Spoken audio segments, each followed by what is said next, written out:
The following program was made possible by the generosity of those who have determined to hold fast to the true Roman Catholic religion, as expounded by the Roman Catholic Church before the disasters of Vatican II and the so-called New Mass.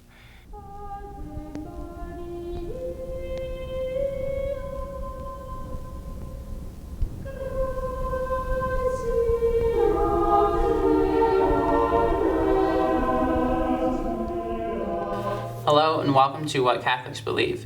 I'm your host, Thomas Nagley, and with me tonight is Father William Jenkins from the Society of St. Pius V and pastor of Immaculate Conception Church in Norwood, Ohio. Hello, Father. Hello, Tom. Tonight we will continue to tackle some of our viewer questions that we received via the email address and also the Facebook group. And our first question tonight, Father, comes from a viewer who writes in and says, I recently heard a traditional Catholic in arguing against abortion say that though the Church forbids contraception for them personally, they would totally support contraception for non-Catholics in order to prevent abortions.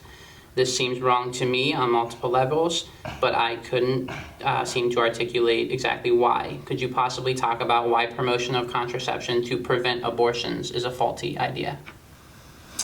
Well, in the first place, the contraceptive pill, the birth control pill, so-called, can function as an abortifacient. Mm-hmm. It can cause abortions. Sometimes people have the mistaken notion that the birth control pill prevents conception. And it does, it can, but the birth control pills themselves are effective much of the time, most of the time, but not all of the time. Right. In fact, some manufacturers will put in their literature that will boast 97% effective, mm-hmm. 95% effective, whatever. And one has to ask, well, what happens the rest of the percents? Does that mean if a birth control pill is touted as 97% effective, what happens the other 3% of the time? And obviously, it depends on the woman who's taking it and her metabolism as to how it affects her personally. But the fact is that there are doctors, honest doctors, who will admit that the birth control pill does not prevent absolutely the conception of a child, but there is a fail-safe mechanism, if you want, within the birth control pill, the chemical makeup, that it can prevent the implantation of a child that is conceived.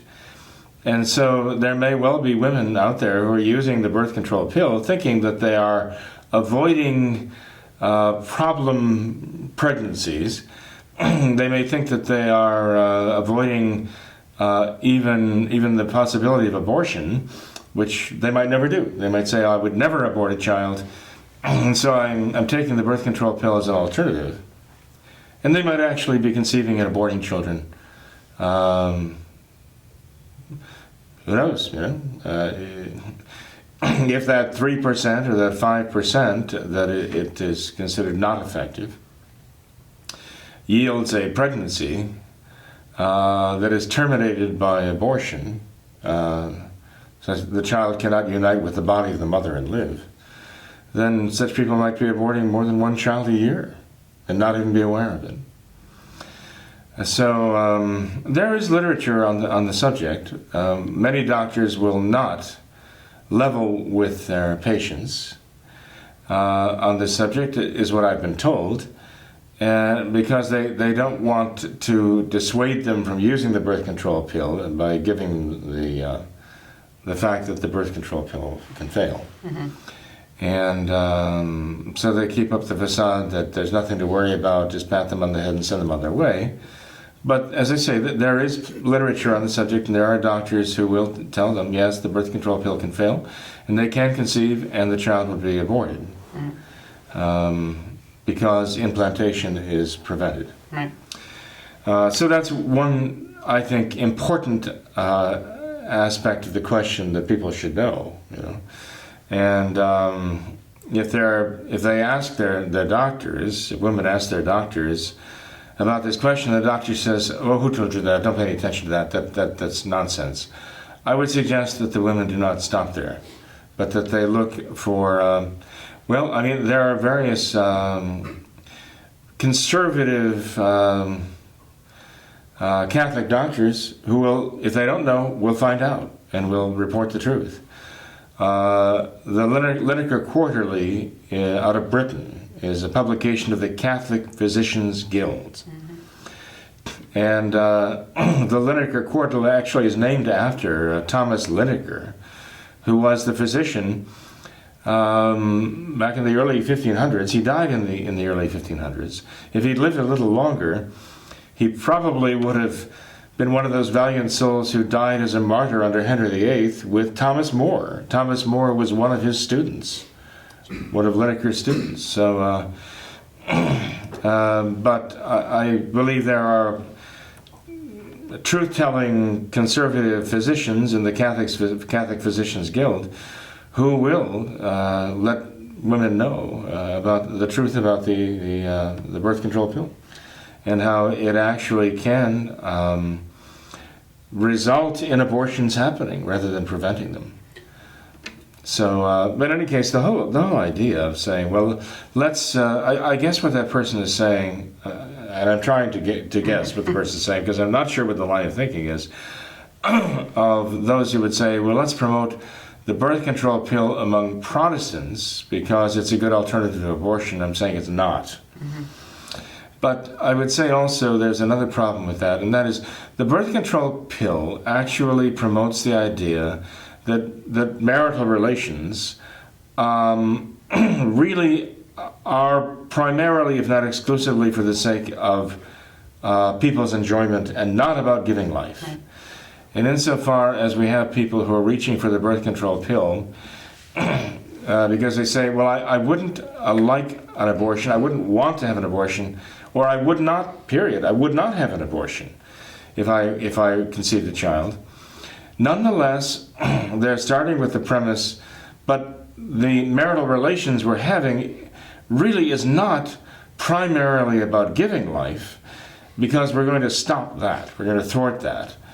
But it's primarily now, because we're using the birth control pill, we're saying that it's exclusively about our enjoying having marital relations with each other. This act, which should be a life-giving act in itself, we're rendering impotent to produce life, and we're making it entirely about our enjoying time together.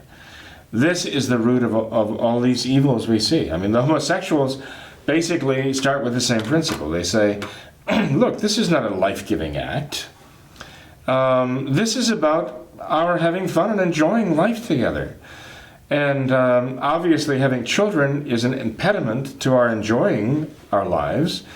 The children demand a lot of time, energy, attention, money, all of these things that we should be doing and spending on and with each other, we're diverting to the children.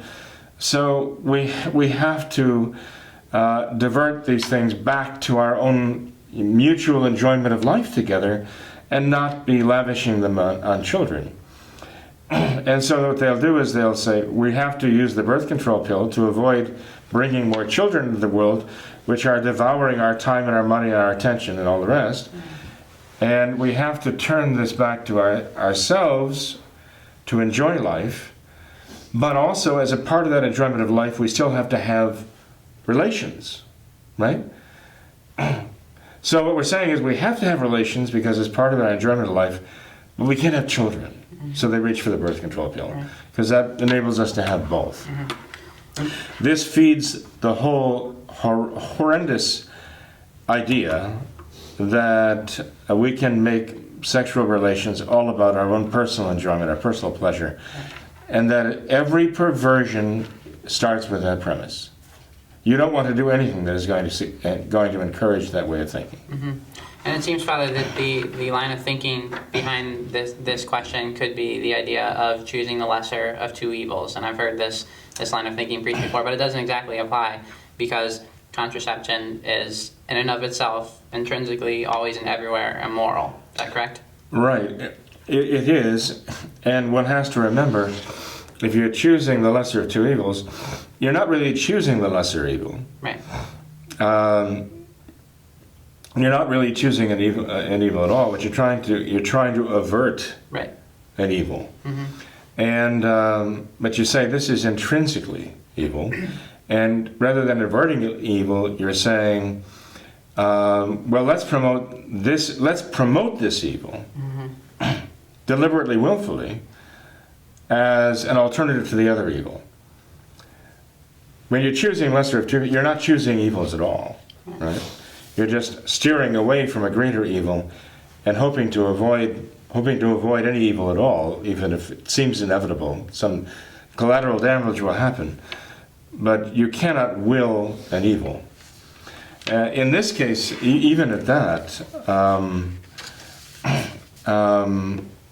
you're actually promoting abortion in a different way, though, and masking the evil. The very evil that people are, but he says he's trying to avoid, he's actually promoting by promoting the birth control pill. Right. Right. It's the exact same line of thinking behind both of them, like you said, turning the marital relation, that act. And in using the birth control pill, abortions are happening. Right. Exactly. Too. Exactly. So you're really not avoiding them, quite the contrary. No, the only real solution is to tell people, look, this is evil, your whole way of thinking is evil. Because if you take your way of thinking to its logical conclusions, you can justify abortion.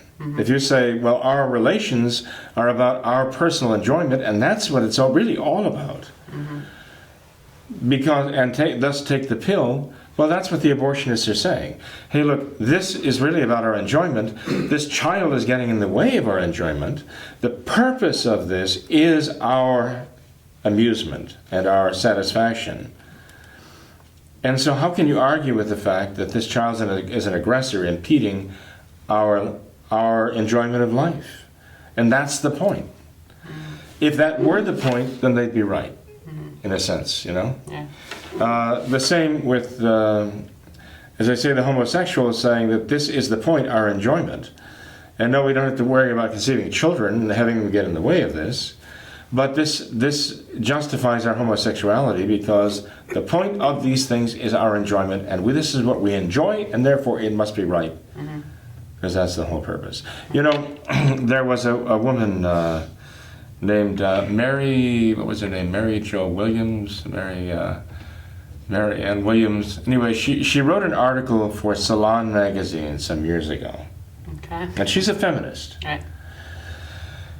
And her point was this, okay? We feminist women have to stop embarrassing ourselves by arguing that the unborn child is just a fetus and that it's not a child. We have to admit that it's a child.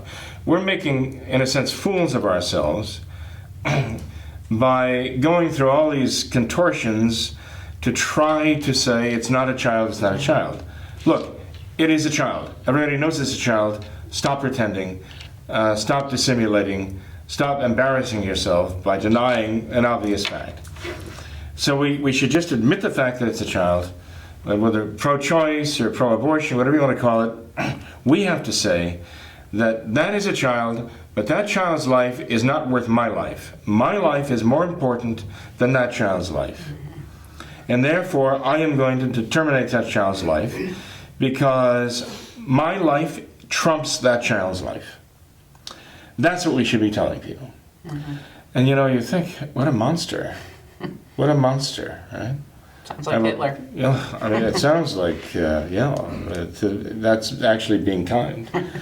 But essentially what she's saying is, again, in a very brutal way, brutally honest way, that this child is an obstacle in my living my life the way I want to live my life. And this includes my own sexual activity. This child is an unwanted and unwarranted byproduct who really has nothing essential to do with my sexual activity because it's about me and my life and my enjoyment of life. And that child has to die.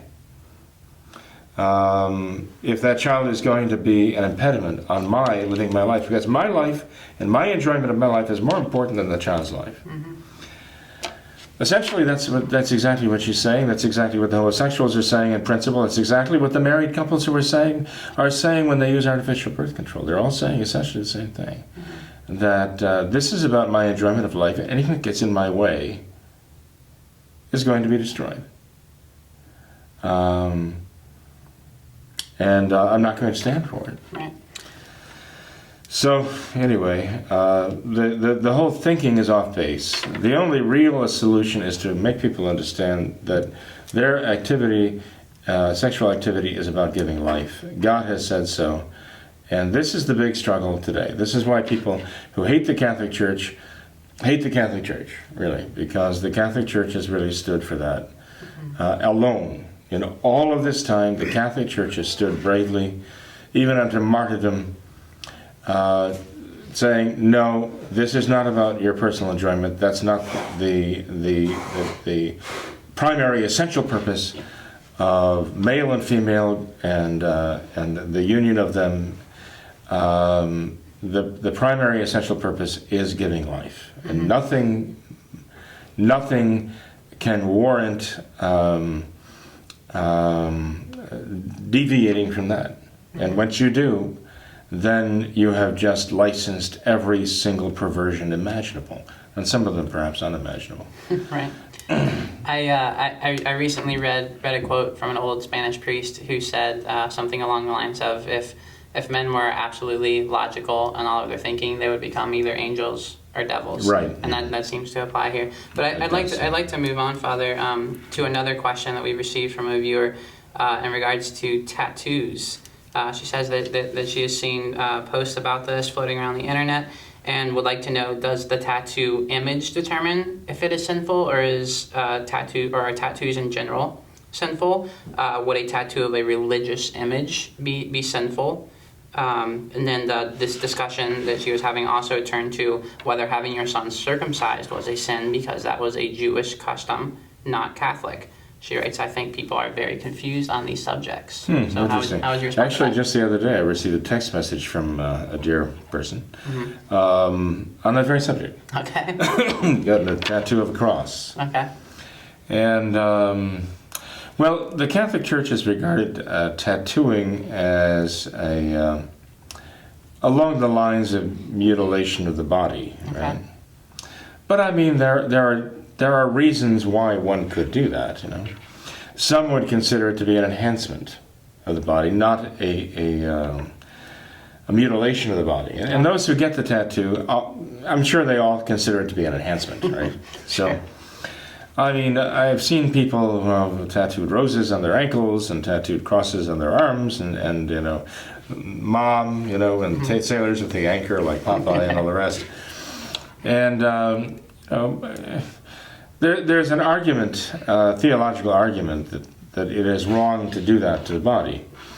I would have to say, personally, I don't see that necessarily as a form of mutilation. So I think, there are things you can do to the body, like remove organs and so on, that would certainly be a mutilation of the body, that about it. But to do something which some might consider to be artistic and a sad to say, an art form, I don't know that you could argue that one would necessarily be committing a mortal sin by getting a tattoo of a rose on your ankle. If one were to say this is mortally sinful, I would have a hard time, personally, arguing that from the standpoint of Catholic morality. What about a religious symbol? Getting a religious symbol for the sake of piety, because there are people who have a cross put on as a sake of piety, almost saying, well, I'm branding myself with this mark as a testimony of my faith, okay? And I'm not just wearing a religious symbol, I'm actually, it's incorporated into my skin to show that I'm serious about this is who I am. Maybe, they have this idea. I couldn't be arguing that that's necessarily sinful to do that. I can't.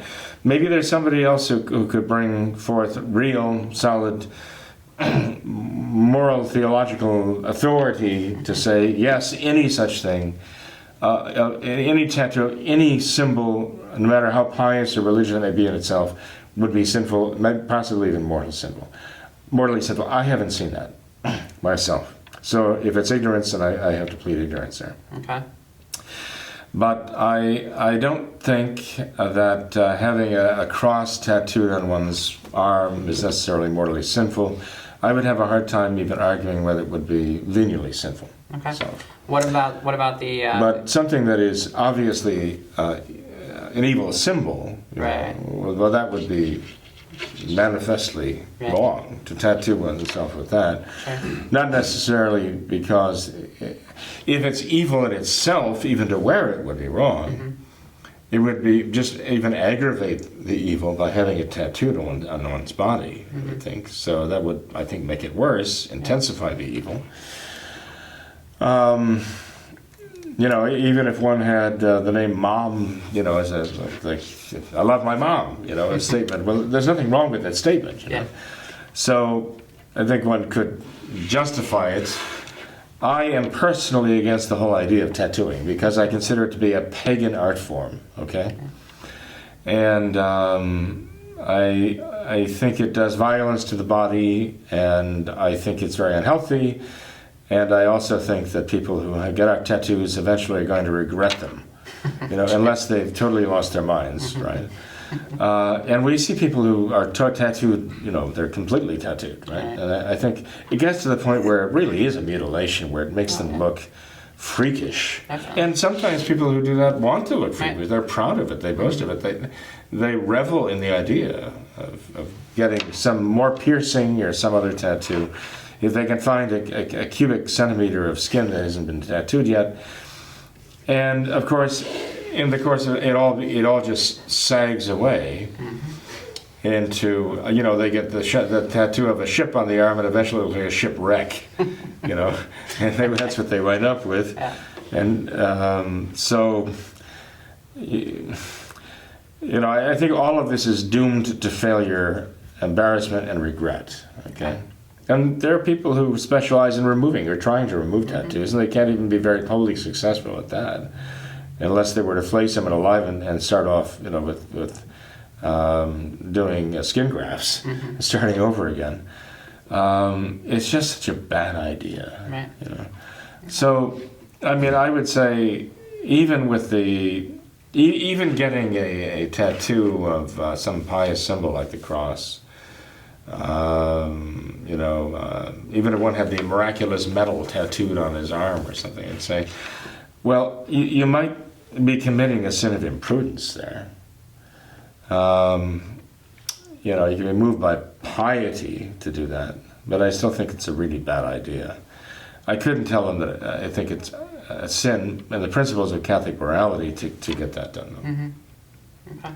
So I don't know how good an answer or how bad an answer that is, but that's pretty much all I can really say right now. Sure, fair enough. What about this? What do you think, Tom? What do I think? Yeah, you know tattooed people. You probably I do. have friends who are It's hard not to know tattooed people. Father, they seem to be everywhere nowadays, and it seems like it's that idea, kind of like you said, people want to be as freakish as they can possibly be. It's like a contest where everyone tries to stand out and be as freakish. Do you know as they can people though who have a tattoo out of piety, as an expression of faith? Yeah. You do? Yeah. Mm-hmm. You think it's genuine piety on their part? I think so. Yeah. Okay.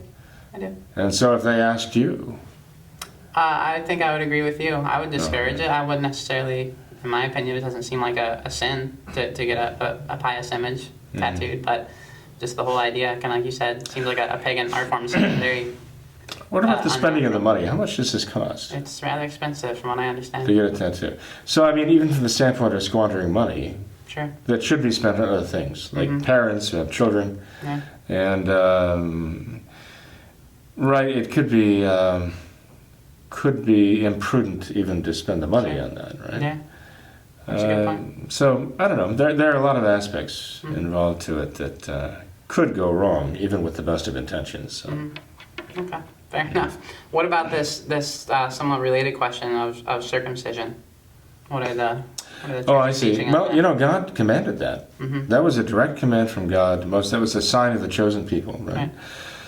And often the commands that were given to the chosen people of old have some connection with protecting them from some problem with health, for example. I mean, the prohibition against eating the flesh of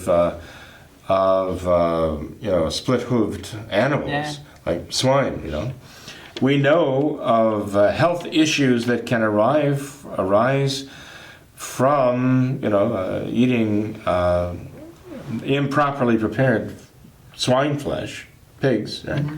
You get trichinosis and other issues that come up from raising the pigs, the unsanitariness of it all.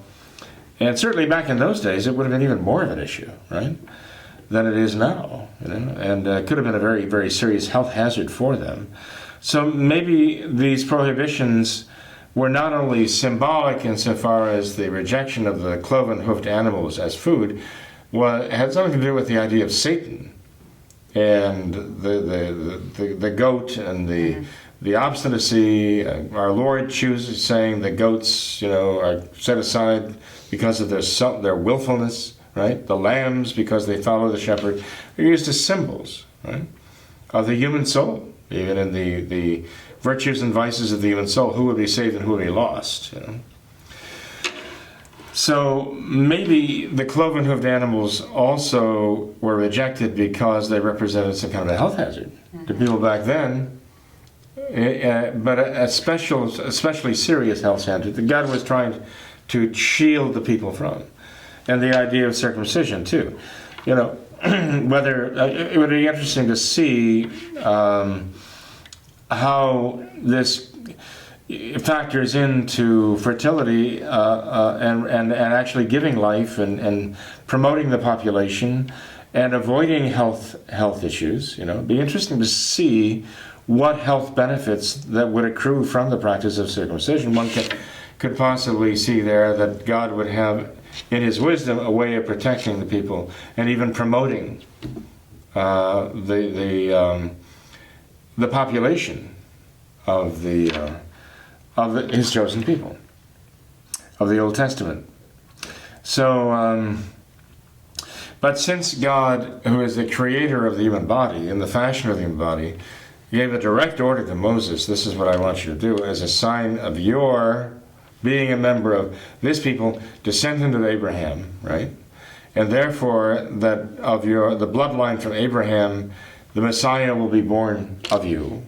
And he himself would also be subject to circumcision, was circumcised, probably by Joseph, St. Joseph himself, possibly even in the stable, and given his name as Savior at that time.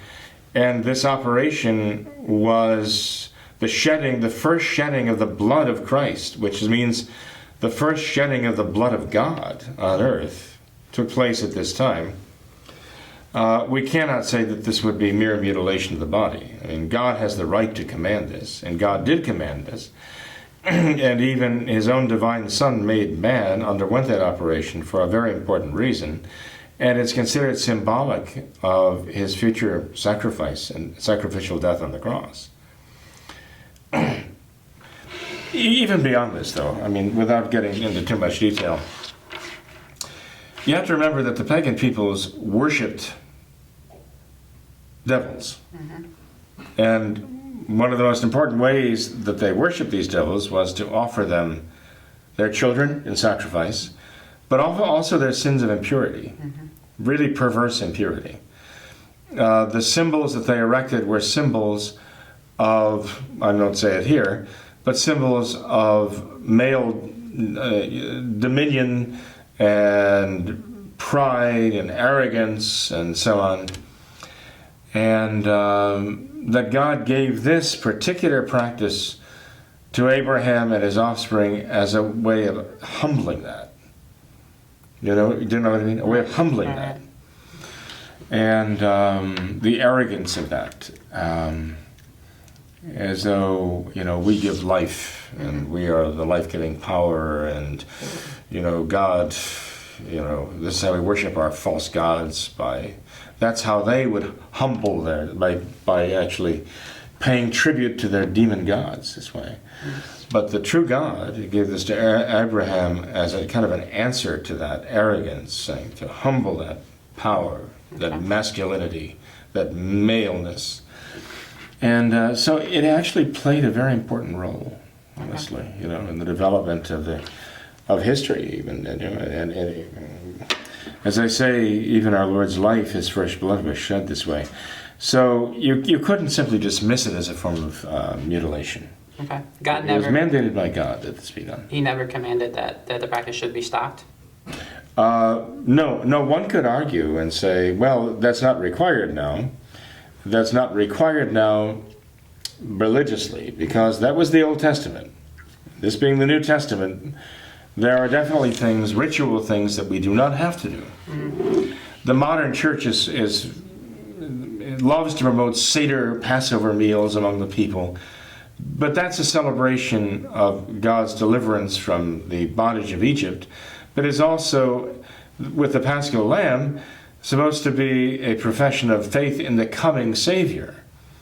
It's totally out of place for anybody who calls themselves a Christian to practice that, because he's essentially saying, we don't believe the Savior come, we're still looking for him to come. And this is outrageous for a Christian to say that, saying we're looking for another Savior now by practicing this Passover meal. So there are certain things that we really should not be doing from the Old Testament, and the apostles definitely left these things behind, and didn't want them practiced. The Judaizers, the early Christians who came from Judaism, were the ones who were insisting that these practices be kept, including circumcision, by the way. Okay. Even St. Paul succumbed to that when he was going to raise a young man who had been raised in paganism and become a Christian, was going to make him a bishop. He knew that the Jewish converts, many of them, would not accept him unless he were circumcised. So St. Paul did this for the sake of souls. But he wasn't saying that this was necessary now to do. Now, Christians often do still practice that circumcision medically. They don't have to. A male who is not circumcised can get baptized, and he's fully a member of the Catholic Church. But often this is practiced as a medical procedure rather than as a religious procedure. And so it is with Catholics who have male children circumcised. They're not doing this as a religious procedure. They're not doing this as a religious ceremony with any religious significance. They're doing it because they see there are certain medical benefits to it. Okay. And, again, either if it is a religious procedure mandated by God, as it was in the Old Testament, if it is a medical procedure with actual notable medical benefits, it can be perfectly justified, not as a form of mutilation. No. Okay. That's interesting. So. Yeah. Well, Father, I'd like to move on to another question here, and this is in regards to the recent program that we did on the Society of St. Pius X and the resistance. So one of our viewers writes in and says, Dear Father, in one of your recent videos, there was some discussion on the resistance group who are against the Society of St. Pius X getting comfortable with Rome. Bishop Williamson, being the chief leader of this resistance, has been labeled all sorts of names, from defector to Holocaust denier to even an outright Fruit Loop by some in traditionalist circles. So, Father, I would like to hear your insight and opinion regarding Bishop Williamson, his position of the last few years, and whether he is genuinely trying to be faithful to Archbishop Lefebvre in light of Bishop Fillet's attempts to negotiate with Rome, or is Bishop Williamson going off on some other tangent? I'd almost have to recuse myself from that question because I really don't know. I don't follow. I know he has a blog or a website. I don't follow. I don't follow it. Okay. It's not that I'm not interested. I am interested in all things that impinge upon the traditional Catholic effort. Sure. It's just that I just don't have the time to have this online. I mean, here we are. I mean, Right. This is about as much of an investment of time as I can make on this. But I don't follow a lot of the. I've seen Rarate Cheli and other things because I see that news items have come up that are really topical now, pressing to know now. But generally speaking, habitually I do not follow, particular Bishop Williamson's website or anything of the kind, or the Resistance if they have websites, I don't know. I would just say this. I know that I'll call him Father Williamson or Reverend Williamson. I'll call him because that's how I knew him. I mean, I haven't spoken to him in years and years and years. Right. The last I knew of him was before the Episcopal consecrations of 1988. Yep. So I kind of default to that. Okay. That he was actually publishing at one point a warning against the reunion with, or union with Rome. Right. And he said that perhaps if the Society of St. Pius X leadership goes that way and actually does enter into a formal union, religious union, so that they are now formally considered a part of that church and a part of that religion, which they have to acknowledge, that they've joined a church which has the Novus Ordo as its religion, right? That maybe that will show that the Society of St. Pius X was not chosen by God to lead the effort of traditional Catholics. Mm-hmm. He actually came out and put that in black and white in some ways. Okay. And I think that was part of what sealed his doom with the Society of St. Pius X. I think they were basically looking for a pretext to have him go away. Mm-hmm. Okay. I mean, the interview with this, Swedish television or German, whatever it was, where he denied the Holocaust, but he didn't really deny the Holocaust.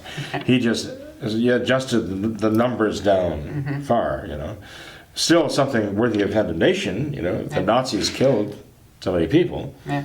We would say it was worthy of condemnation if the Nazis killed one Jewish person because he was a Jewish. We'd say that was absolutely to be condemned, So he wasn't denying the evil of that, but he was disputing the number. Okay, but you can't even do that now because it's politically incorrect.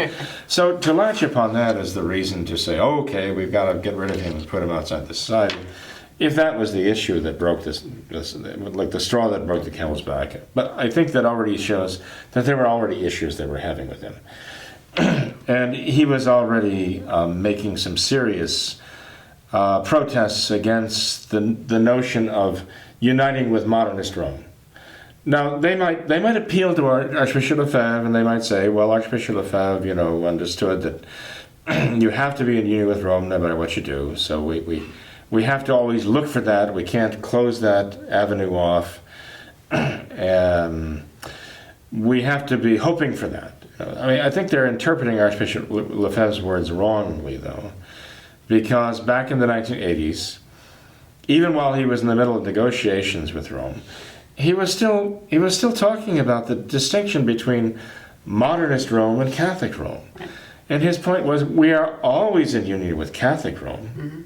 By what we do. I mean, who we are. We are in union with Catholic Rome, clearly, because of our fidelity to Catholic tradition. The modernists can say what they want. They can't deny, they can't make that go away. They can't honestly deny the fact that we have always been in union with Catholic Rome. But we will not be in union with modernist Rome. Archbishop Lefebvre was very clear on that. We will not be in union with modernist Rome. And now it seems as though the Society of St. Pius X is determined to be in union with modernist Rome. It is actively seeking to be in union with modernist Rome, even at its most modernist, with Francis. Right. I think Archbishop Lefebvre would be horrified at what's going on right now.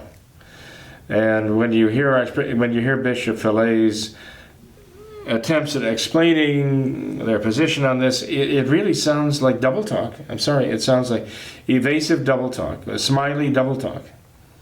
And I don't know that people are generally convinced. I don't know how many people at Society of St. Pius X are convinced by what he's saying, that this is the right way to go. I don't know. I know many are not. And they're really, really concerned about this, and really, rightly so. Right. But I think I made an allusion recently, maybe here on the show, about the Society of St. Pius X being like the worm on the hook and the fish.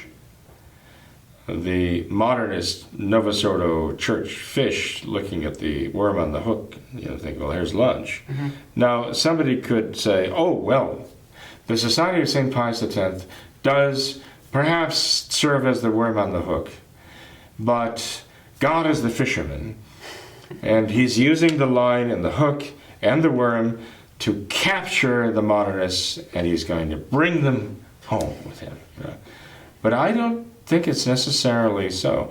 You have what is called the anglerfish, and the anglerfish is very interesting because very ugly, like modernism, but it has this protrusion that goes out, and it has a joint here, and hanging in front of it is bait, but it's all part of the anglerfish that's holding out in front, looking for something to come close to, looking for a bite, And the anglerfish actually is the one who's holding the rod and the reel at this point, and the bait, and is ready to pounce at whatever comes, thinking it's going to get a meal. And I'm afraid that is what we're dealing with here, I do not think that Bishop Fillet is the equal of Archbishop Lefebvre, but I know I'm not either, not by far, I don't know anyone who is, the equal of Archbishop Lefebvre. In so many ways, as an ecclesiastic. But I don't think Bishop Fillet is any match for Francis or any one of these modernists either. Archbishop Lefebvre was. They were all overmatched by him, I think. But Bishop Fillet, no, I don't think they're overmatched by him. Quite the contrary. I think he could be easily overmatched by them. And when you see these interviews that he's giving with this person, that person, who are not even ecclesiastics, they're lay people interviewing him, right. He seems already overmatched. Like he's dancing around trying to explain something, and sometimes it's even embarrassing, So he's not representing the traditional Catholic position very well. As I knew Archbishop Lefebvre, I was very blessed to have known Archbishop Lefebvre, and he's one of those people you feel sorry for anyone who didn't have an opportunity to know him.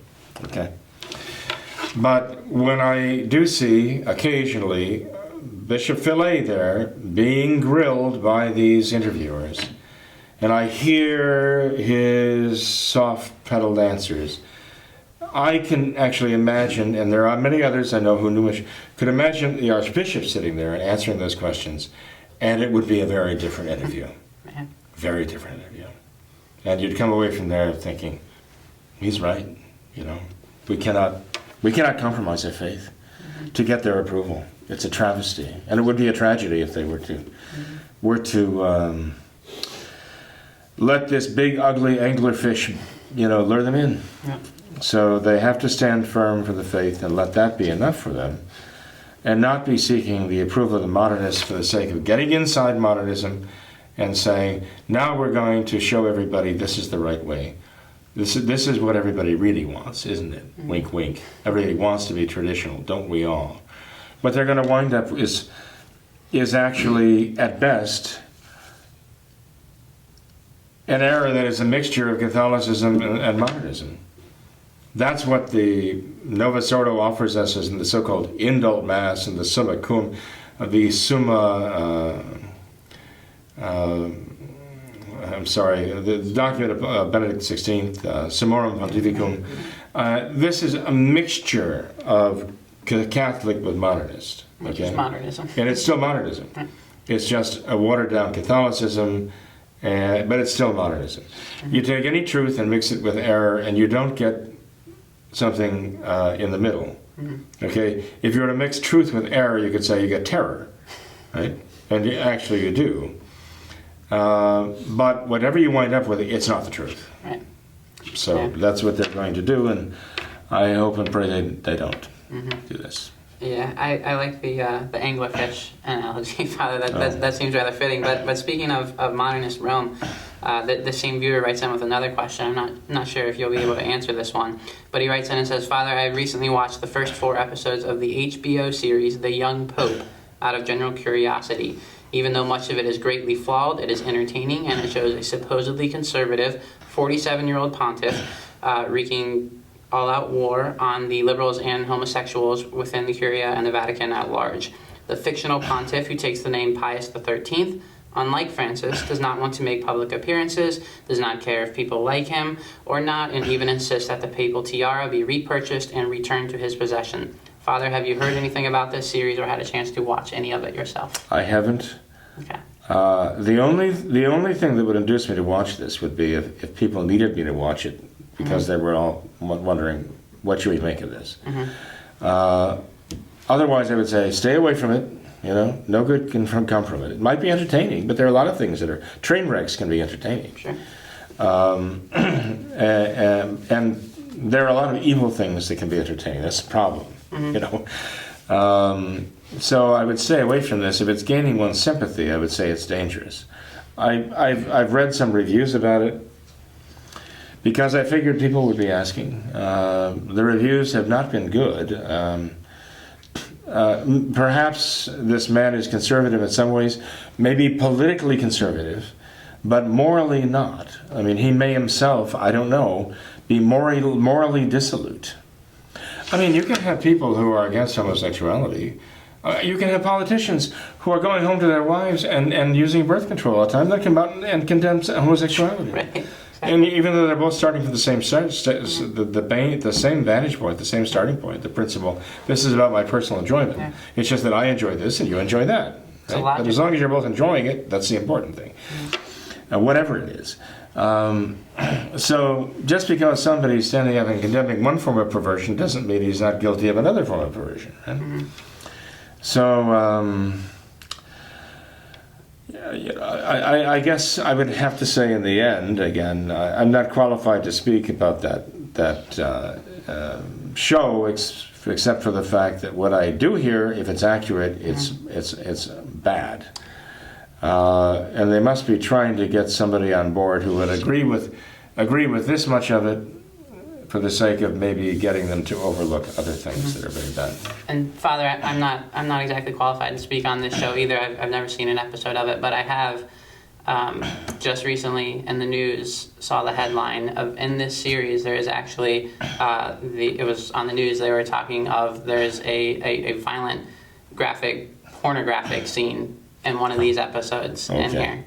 So I think that right there, it seems to go directly against the pledge of the Legion of Decency, which everyone takes, which all good Catholics should take, but it seems that so many don't take it seriously. Sure. But there seems to be a common problem that applies to other forms of entertainment where there's this blatantly, just terribly immodest, impure, just the most possibly impure things you can imagine.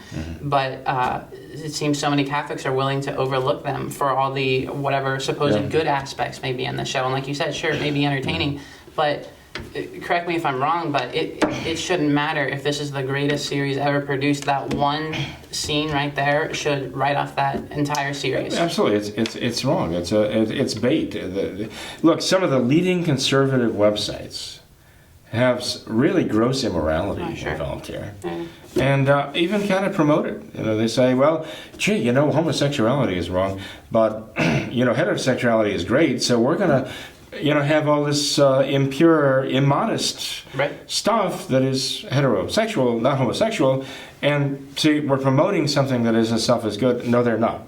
They're promoting something, again, that is very evil, and that is something that is going to do an enormous amount of damage, and again promotes the idea that it's all about my enjoying this. And so later on you may say, well, this was against homosexuality, it's all about for heterosexuality, and all this immodesty and pornography and all this, but it was all heterosexual. And then the homosexual comes along and says, yeah, I agree with all that, because that's what you enjoy. That's the principle, and I agree with that principle. It's just that I enjoy this rather than that. And Father, just from the quick headline that I read, this wasn't even a heterosexual scene. It was even worse than that. Oh. So. Okay. Well, I mean, Tom, you're right. The devil will use a hook and he'll dress it up. But remember, the devil can appear as an angel of light. Mm-hmm. Okay? The devil can appear as an angel of light, and then the history has record of that. He appears as your best friend, having only your best interests at heart. And he appeals to you. He appeals to that in you that draws you to him. So he'll appear as a great conservative who stands for all the conservative causes. And the devil could be the greatest conservative who ever lived, as long as he could get you to hell, mm-hmm. as long as he could induce you to sin. Mm-hmm. That's fine. You know? Yeah. So, if you think of any number of examples about how he could do that, mm-hmm. induce you to listen to his message, mm-hmm.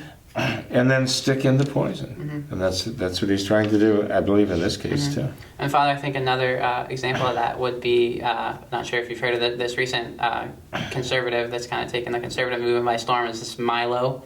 Oh, yeah, I've heard of this guy. Yeah. It seems to be the same thing. He seems to be politically conservative. He has some great polemic skills. He's very witty, very quick thinker on his feet, and he'll do some masterful takedowns of liberals, and it is very entertaining, and it's very attractive. And I can see the conservatives saying, "Yeah, go get him by low. You're speaking for me in this." Yeah. Exactly, and he's kind of taken the conservative movement by storm, and conservatives all across. He's from England, I believe, but recently he did something. He said something that revealed about himself something horrific, right? Right. Yeah. It's nothing that was hidden, really. Oh, really? Everyone they cared to know already knew that it was there. It's homosexual. Right. Right. Exactly. But his were some comments that were promoting or endorsing pedophilia, something along those lines, which.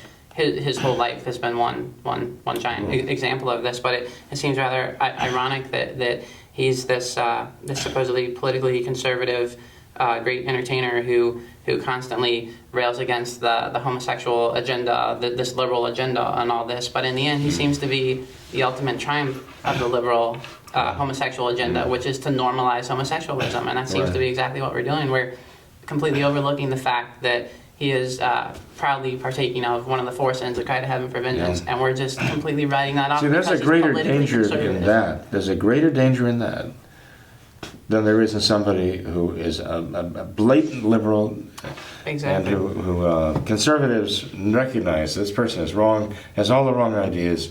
I want nothing to do with his way of thinking because it's all wrong. Right.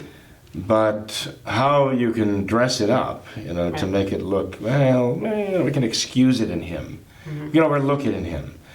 Now, maybe that he's come out and said this explicitly, but maybe there are enough conservatives who still have their wits about them to realign their consciences about them to say, oh man, this is wrong. I got to draw the line here. I doubt it.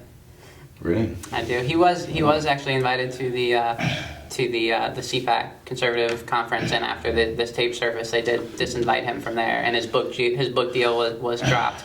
But still, it seems that he's going to be a powerful. Still, he's like the darling of the some conservatives. Mm-hmm. They're promoting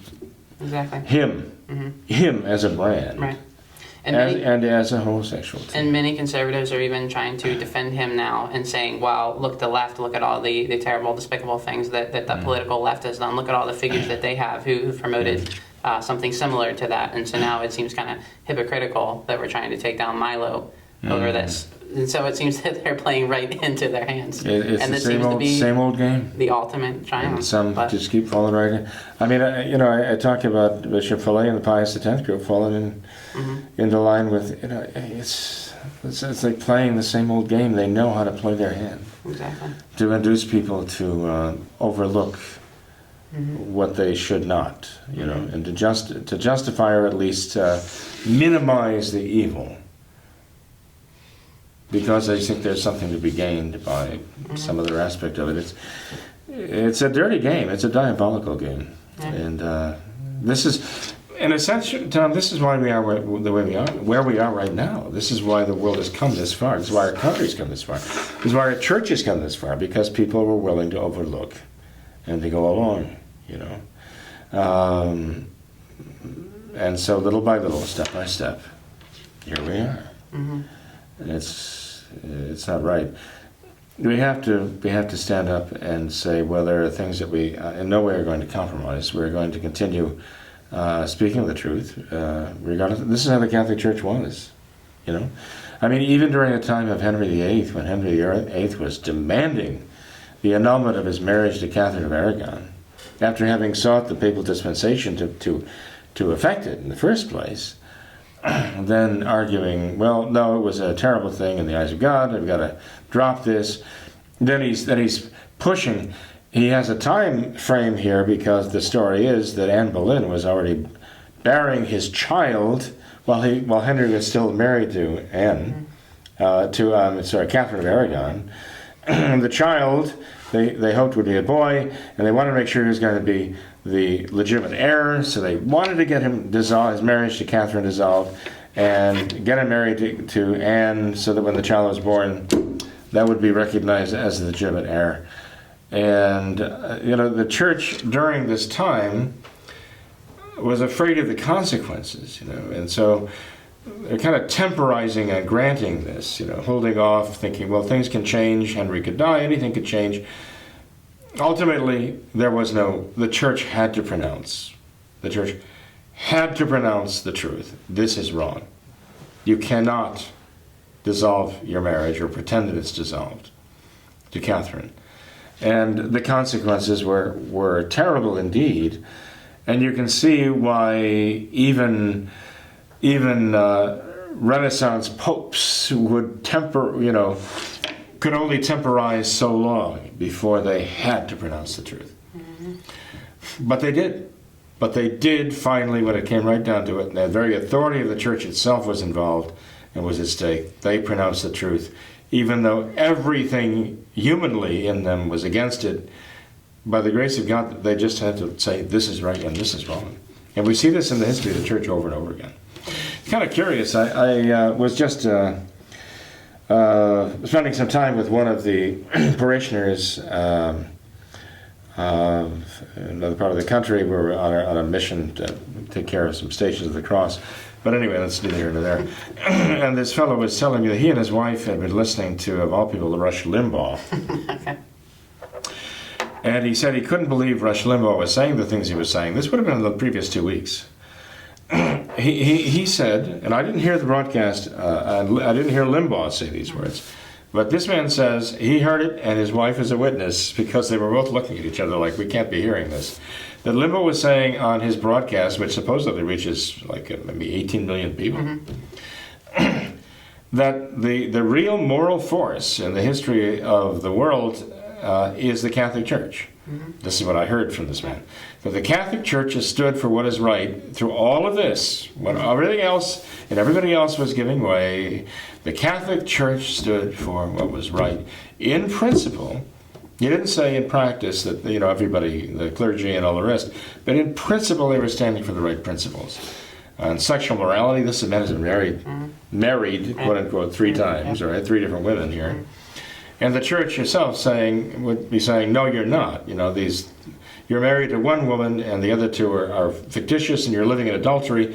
But here's this man who would be judged by the church's principles this way, saying that the Catholic Church has held the right principles all this time and has paid a great price for her fidelity in these principles. But then supposedly Francis said, Limbaugh, Rush Limbaugh said, and look who they've got now in charge in the Vatican. And how long can they hold out with all of this, you know, Francis saying the things he's saying? And, you know, now they're next, is to say they're next, they're going to fall next, you know. And that's going to be like the end. You know? This is what I was told Limbaugh was saying. I'd like to get a transcript of what he'd said. I guess you can go back in the archives and come up with that. I'll do that for you. I know that's not the first time he said that. He's spoken in favor of the church before. It really makes you wonder if there was a more visible authority, a more visible structure. A real Catholic leader, Right, a real exactly. Catholic leader, It really- Pope, who was acting like a Pope, speaking like a Pope, Yeah. and being a Pope. It really makes you wonder what kind of influence that would have on him and other people like him. And people like him throughout the world. Right. They're just looking for leadership. They're looking for the voice of the shepherd, and they're not hearing it. Exactly. What they're hearing is not the voice of the shepherd, that's for sure. Right.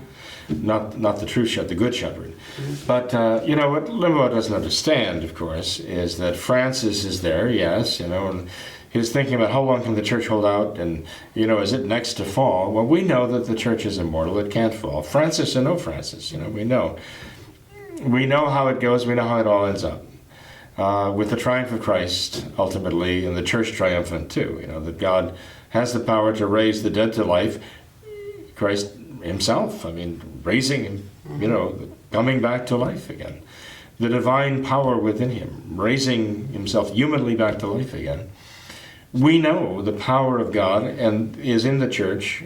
Francis, a million Francises couldn't change that.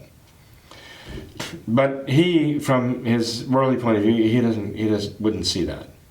We do. If there were a way to enable him to understand that what he's witnessed is true of the church in the past is still true, and that divine power is still there and can overcome even an out-and-out dyed-in-the-wool modernist like Francis, that even the Antichrist is not going to be able to destroy the church. Then, you might actually make him begin to think in terms of Catholicism as being not only an answer, but as the answer to all of this. But as you say, we had a Pope like St. Pius X. Right now, boy, there's so many souls out there who are just looking for that solid voice right now. Yeah. So the battle lines are being drawn, and you can see it. You can see it happening before your very eyes today. I think the election of Donald Trump as president here in the United States has helped to even define those battle lines even more. Although I don't think that Trump he's a lightning rod. That's what he is. He's certainly not the great courageous leader, that we've been praying for. But I think even the myth, more than the man, has had a lot to do with dividing the peoples of the world. So ultimately, we know that God is going to provide that Catholic leadership again. That's what we're praying for.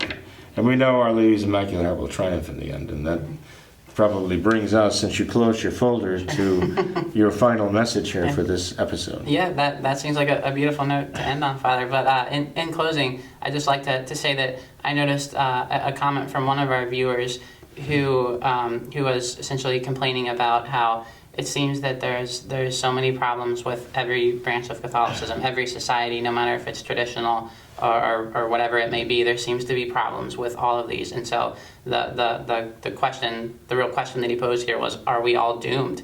And it seems that you just kind of answered this question of where we're in these times now, where it seems that the church is actually mirroring the life of Christ, where he went through a passion and his death on the cross, and after his death on the cross, no one knew how he was going to resurrect himself. This was something completely incomprehensible. And it seems that we're in that stage now where we can't foresee the future. We don't know how Christ is going to resurrect his church. But like you said, we know that he is going to. Yes. He will. So it doesn't matter if our human intellects can't figure that out. We know by faith that Christ will do that. Our faith can't waver.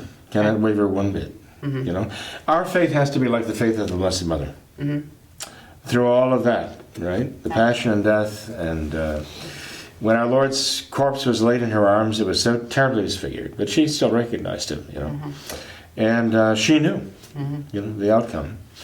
So that's why we still keep Saturdays, as you know, in her honor, in honor of her faith, because during that Holy Saturday, she was the only one on the face of the earth that had faith. Everyone else had no faith, Peter, James, John, the rest of them. They, even after the resurrection happened, it took them a while for it to sink in that it was real. And the consequences of the fact that it was real, it took them a while to adjust to that, to take that in. But our Blessed Mother's faith never wavered, and so that is where our mainstay is right now, in the example that she set of that absolute unwavering fidelity. That's where we have to be, Well, that's with her Immaculate Heart. Yeah, I think that's the perfect note to end on, Father. So I thank you for being here tonight. Oh, I think you're that was a welcome. very Thank you also. I think that was a very stimulating program. So thank you for You're that. very welcome. Yeah. I'd also like to thank all of our viewers for watching this episode of What Catholics Believe. Until next time, we ask that you all remember the words of Our Lady at Fatima, to consecrate yourselves and your families to the Immaculate Heart of Mary, and to pray and do penance. Thank you, and God bless you.